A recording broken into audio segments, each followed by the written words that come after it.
Good afternoon. Welcome to everybody here in Brussels and in Naples and those who are following on the internet. We're joined by Naples, as you can see, by Colonel Roland Lavoie, the military spokesman for Operation Unified Protector. Before we begin, I'd like to thank Italy and the Italian broadcaster RAI for hosting this video transmission and technical infrastructure for today's broadcast. Grazie mille. Just a few words on the latest political developments. The Secretary General was in Paris last week to meet President Sarkozy, Prime Minister Fillon, and the defense and foreign ministers. He also took part in the international conference on Libya, co-chaired by President Sarkozy and Prime Minister Cameron of Britain. This was an important milestone in bringing together the international community to support the emerging new Libya. Participants supported the continuation of Operation Unified Protector for as long as necessary in accordance with United Nations Security Council resolutions 1970 and 1973. The meeting also reaffirmed the role of the United Nations in coordinating effective and quick support for the people of Libya during the transition and stabilization phase. The Secretary General made clear, as you heard him do yesterday in the press conference, that NATO stands ready to play a supporting role in the post-conflict era if needed and requested. The next Friends of Libya meeting has been scheduled for September the 20th on the margins of the UN General Assembly in New York, and of course the Secretary General has been invited. Libya is turning a new page in its history. The situation in Tripoli and in many other parts of the country is returning to normal faster than many would have thought. So it's high time that the remnants of the regime accept reality, lay down their weapons, and deal with divisions through dialogue, not bloodshed. Before I hand over to Roland in Naples for the weekly operational update, I'd also like to tell you that on Sunday, the 11th of September, there will be a ceremony here at NATO headquarters to commemorate the victims of terrorism. The NATO Secretary General will make an address, and the ceremony will be attended by NATO permanent representatives, partner ambassadors, the Deputy Secretary General, the Chairman of the Military Committee, military representatives, and senior NATO officials. You are invited to take part so the media can attend throughout the ceremony. Please don't come to NATO any later than 1500.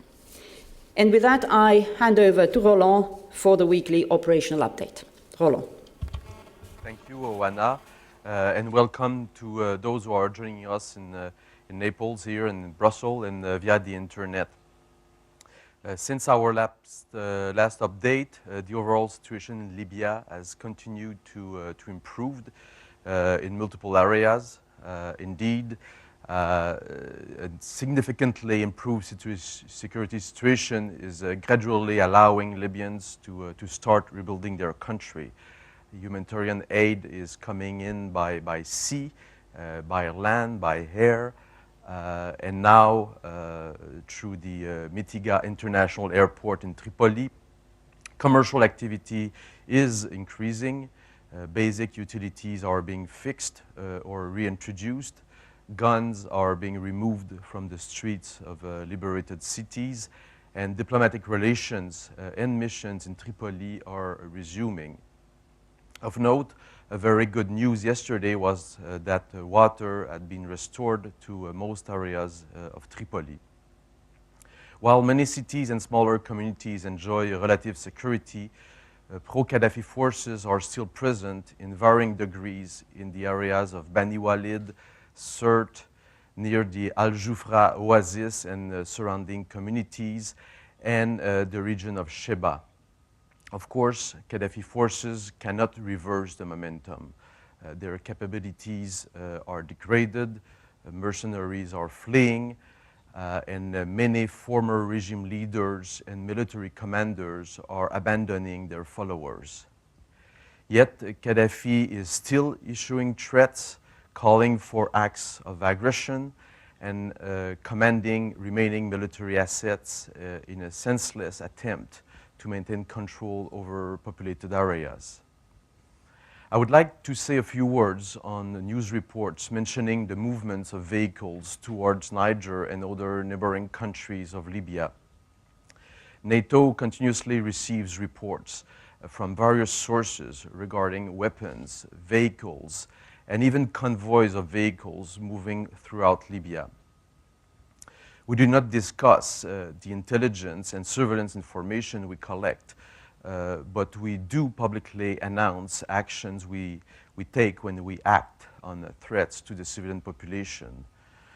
To be clear, our mission is to protect civilians, the civilian population in Libya, not to track and target thousands of fleeing former regime leaders, mercenaries, military commanders, and internally displaced people. When movements of troops and equipment represent a threat to civilians or civilian centers, we take action. Just in the last 2 weeks, 2 large convoys were moving towards a population center in the vicinity of Sirte, and we destroyed these vehicles because they constituted a threat. We remain focused on our United Nations mandate to protect civilians for as long as necessary, but no longer than necessary. I'm now available to take your questions.